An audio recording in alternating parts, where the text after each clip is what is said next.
Assalamu alaikum, hello, good afternoon or evening. I'm not sure when you're going to be watching this. My name is Yasser Booley. I am, from my mother's side, I'm ninth generation descendant of the Bo-Kaap. My father's side, at least five. I'm a photographer. I used to work for the Mail and Guardian in the early 2000s. I've also worked for BBC, Al Jazeera, and CNN. So I basically come from the media field. I grew up in the Bo-Kaap. I was born here. I was born in Lion Street at what was called St. Monica's Home. I'm sure as many other people in the Bo-Kaap. I went to the same primary school as my grandfather, St. Paul's. And like my grandfather before me, we sang in the church choir every Friday morning. And this is one of the things that that is incredible about the Bo-Kaap, that we all grew up together, and there's always been this respect for each other and the different belief systems and different religions, which is one of the things that contributed to making, I suppose, comes from the fact that Cape Town was a port city and still is a port city, and so it's for me, in terms of where I've traveled and the places I've seen, the people that I've met, it's one of the most cosmopolitan cities on the planet. But I would say functionally cosmopolitan, in the sense that, there's always been a connection between the various peoples, regardless of their origins. Growing up in the Bo-Kaap was really very special,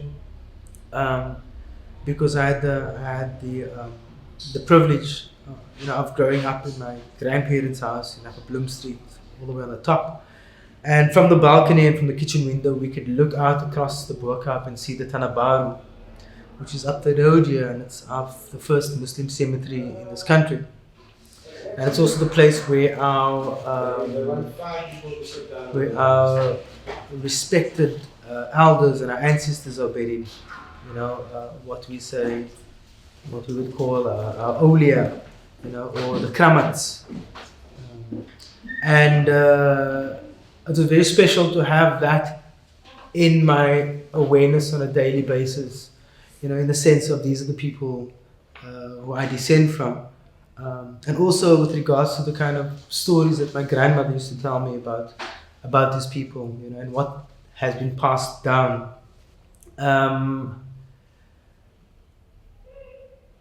I remember that as children we had the run of the area, where everyone was basically your parent, whether you knew them or not, by virtue of being a neighbor and living in the Bo-Kaap. And the example that I can give of that is that I used to get hidings from strangers, because growing up I was very independent spirited, aka naughty. And so I literally get hidings from strangers, and then of course when you get home, they are informed already, and so you get another hiding. But at the same time, we were very fortunate to have grown up on the slopes of Signal Hill, because the whole area at that time, it was still pine forests. It was our playground, and when we wanted to, we could very easily take a walk to the top of Lion's Head or take a walk to the top of Table Mountain. So when I say the Bo-Kaap, it's not just the geographical space that's now kind of cordoned off by Buitengracht Street and Strand Street. For us, the Bo-Kaap is a sense of being and a sense of belonging to the city in a way that very few people can actually speak to. So for us, Table Mountain and the various parts of Table Mountain is written into our genetics, in the sense that the fishermen in the past would depart from the Bo-Kaap and hike over Table Mountain, and then either go to Hout Bay or to Kalk Bay. And these are some of the stories that I've heard from the elders in our community. And so also, of course, before apartheid, the whole of the Waterkant was part of the Bo-Kaap. And at the moment we are at that point where our elders at the moment, you know, are some of the last people who can actually speak to a lived experience in the Vatican, which is obviously one of the areas that has been taken from the community during apartheid, and people were paid a pittance for their homes. And evidence of that is basically the mosque in what we call 4th Street, and the mosque is still there. And alhamdulillah, people still attend the mosque for the prayers during the day, and that's a lot of the people who actually work in that area. So the mosque is still active. And this kind of brings us to where the Bo-Kaap is today. I mean, my childhood in the Bo-Kaap was incredible because, we had things like the Boy Scouts, we had soccer, we had cricket. So everyone in my generation, we know each other, personally. And then again, our parents also know each other. And so there's this interwoven community that extends well beyond the Bo-Kaap, and I sometimes say that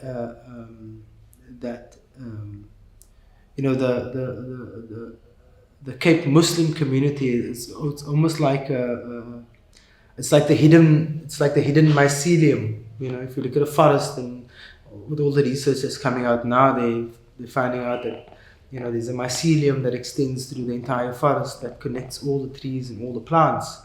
And so the people from this area who have ancestry connected to the Bo-Kaap, it's like the mycelium, the hidden mycelium to the city, because of course our ancestors were the skilled artisans. They were the builders, the blacksmiths, the stonemasons, the woodworkers.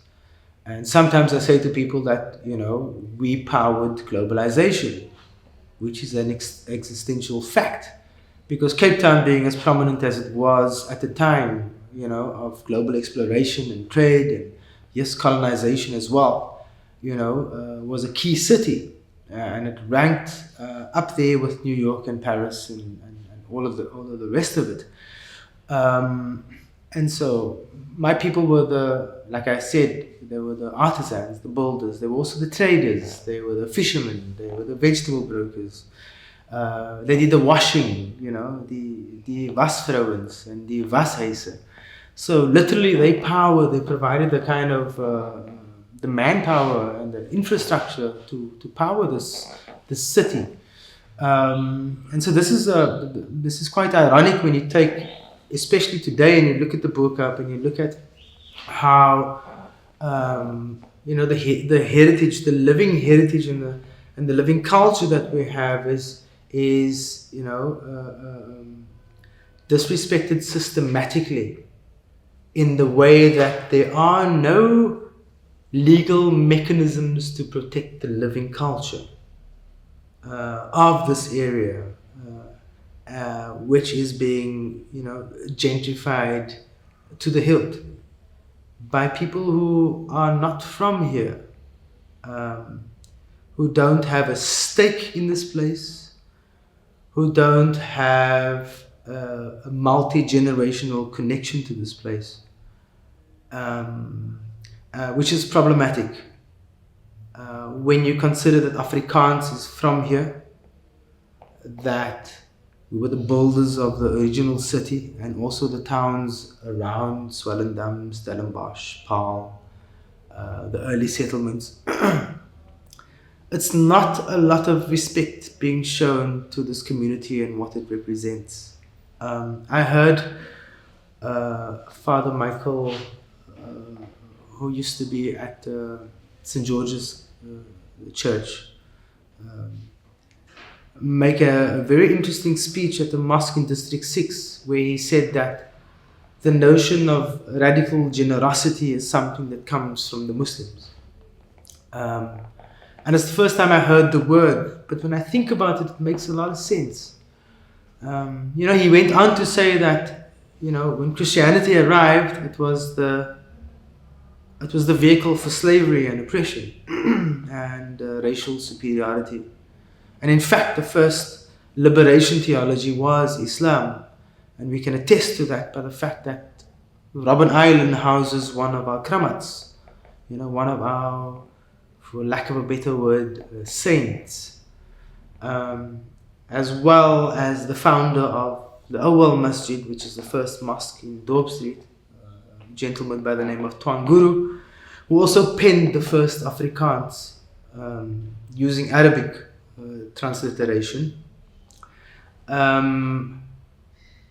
He was imprisoned at Robben Island upon arrival, and during his time at Robben Island, he actually wrote from memory 2 mushafs, so 2 copies of the Quran, one of which can still be seen in Dorp Street Mosque.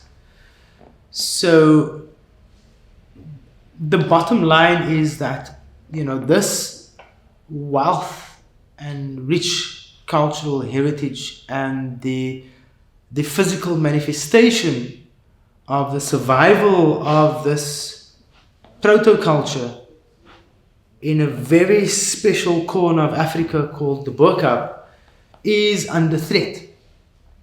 Because, of course, in today's ethos and in today's zeitgeist, we understand clearly that profit is the foremost and highest element on the scale of value structures, which is why somehow it's okay that people get displaced when it's at the cost of profit, which essentially is what is happening at the moment when businesses and individuals with euros, pounds, Swiss francs, and dollars come into the area and outprice everyone, But because it makes good business sense, there is not a lot of thought given to what will this place look like in 5 years, or even less, when you consider that 45% of the property already belongs to foreigners, And my response to that is, there are lots of other places as beautiful in Cape Town, and why move into an area where you are part of throttling the living culture, because every house that gets owned by someone or purchased by someone that's not from here becomes a dead space for the culture. It's a space where the culture won't be transmitted. It's a space where the value structure won't be lived. And so essentially it's a loss to us, and so there is this tension between the free market and cultural, living cultural heritage. That is something that needs to be addressed in a formal and conscious way, because the Bo-Kaap is much more than just prime real estate. It's in fact, I would go as far as to say that for the Cape Muslim, it's our sacred land, because we have the Tanabara, which is our first cemetery up on the hill. And for us, it's not just the materialistic aspect of, let's say, the real estate or the location, but there's a spiritual significance to this area that is not necessarily part of the conversation.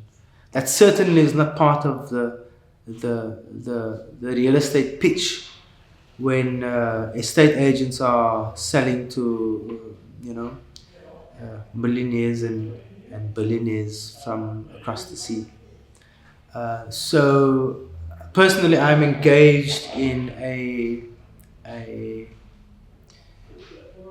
media campaign to promote and precipitate conversation with the locals and with the descendants of this area to assess for ourselves how important this thing called culture is to us, how important this thing called living heritage is to us.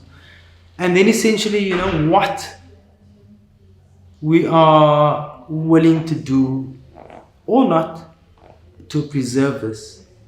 And as a photographer, and as a filmmaker, documentary maker, this is my intention, and this forms the basis for my future projects. And I think I would leave you there.